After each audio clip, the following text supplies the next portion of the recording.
Good day. That's terrible. How am I going to start this? So this week, my wife and youngest daughter were cleaning up her office, basically the music room.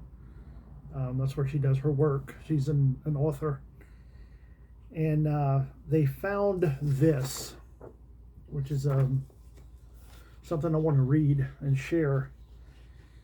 Children learn what they live. If a child lives with criticism, he learns to condemn.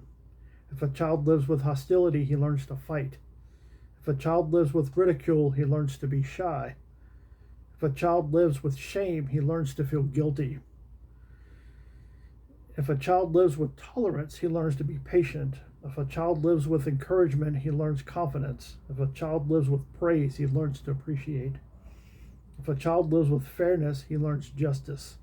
If a child lives with security, he learns to have faith. If a child lives with approval, he learns to like himself. If a child lives with acceptance and friendship, he learns to find love in the world. Hope this finds this bit of wisdom will be able to help you out. And just a little short vlog for today. And I will talk to y'all later. I'm out of here. Semper Reformandam. Shalom.